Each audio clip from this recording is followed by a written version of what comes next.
Ok, el presente perfecto es un tema muy utilizado en el idioma. El equivalente en español va a ser yo, he, tú, has, él, ha, nosotros hemos, ustedes han, y los verbos en ado, edo. Yo he jugado, tú has trabajado, él ha terminado, él ha ido, etcétera. ¿Ok?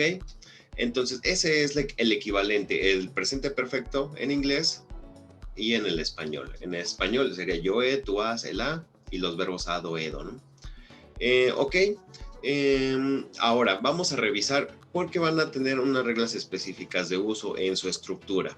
Primero, como auxiliar, lo más importante que debemos de recordar es esto. El auxiliar es have y has. I, we and they van a llevar have. He, she and it van a llevar has. Entonces, ese va a ser el auxiliar para cada uno. Después, el siguiente elemento más importante es que el verbo va a ser utilizado en su tercera forma. Tenemos tres formas en inglés: presente, pasado simple y pasado participio. Entonces, si tú vas y buscas una lista de verbos, vas a utilizar la tercera forma del verbo, el verbo en pasado participio. Si son verbos regulares, no hay ningún problema, la terminación va a ser ed, pero si el verbo es irregular, te tienes que aprender la forma, porque las tres formas en unos verbos irregulares son diferentes. Entonces, auxiliar have y has, verbo en pasado participio, eso es el equivalente al español de yo he, tú has, él ha, nosotros hemos, ustedes han. Ok, vamos a tener, como lo estamos viendo aquí, su forma positiva es el auxiliar have y has. En negativo es haven't y hasn't. Lo puedo poner de forma completa o con su contracción que está aquí, haven't y hasn't. Y obviamente la estructura en pregunta, que empezamos con el auxiliar, have y has, dependiendo del caso, y lo demás, el complemento, la estructura de preguntas que ya hemos visto previamente. Recordamos, elementos clave. I, you, we and they va con have, he, she and it va con has, verbos en pasado participio, y ese es el presente perfecto. ¿Ok? Yo he, tú has, él ha, trabajado, jugado, dormido, terminado, etc. ¿Ok? Ese es el presente perfecto. Ok, vamos a revisar algunos puntos clave que también vamos a necesitar en esta unidad. Primero, el presente perfecto se utiliza, tiene un uso muy específico y sobre todo palabras clave que me indican que voy a utilizar el tiempo. Ejemplo, already, que va a significar un ya. Vemos aquí un ejemplo. I have already finished my work. Ya he terminado mi trabajo. Entonces, already va a ser la traducción de un ya. Ya he hecho algo, ¿no?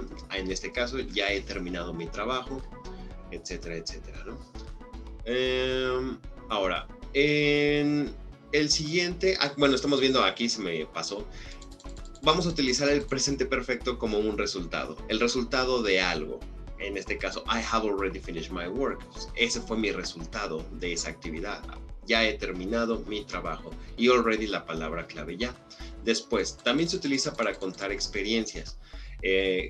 Experiencias completas. O sea, de que tú vas a realizar algo, realizas la acción, la terminas y vienes y me cuentas la experiencia. Ajá.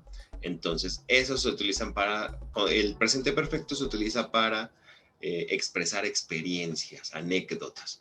Por ejemplo, aquí tenemos I haven't been to Canada yet, o sea, no he ido a Canadá aún, palabra clave que vamos a utilizar en el libro, yet, aún o todavía. Aquí tengo un ejemplo, I haven't been to Canada yet, o sea, aún no he ido o todavía no he ido a Canadá. Y lo mismo de este lado, ¿no? I haven't finished yet, no he terminado aún o todavía no termino.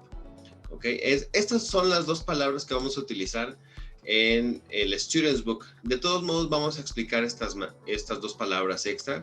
Unfinished past, que hemos vivido, bueno, nosotros hemos vivido en la misma casa por 20 años, por un periodo de tiempo. Cuando expresamos un periodo de tiempo, normalmente vamos a utilizar for. I have been a teacher for 10 years, es un ejemplo que siempre doy. Yo he sido profesor por 10 años. O desde un punto específico en el tiempo, since. For significa por un periodo de tiempo, y since, desde. I have been a teacher since 2010. Muy bien, vamos a resumir. Esta es la explicación que viene en el libro del presente perfecto, palabras clave already y yet, ya y todavía o aún. Recordamos que el presente perfecto es yo he, tú has, el ha y un verbo enado edo. Have you been to a jazz club? ¿Has estado en un jazz club, en un club de jazz? Es una experiencia. ¿Has estado o no has estado?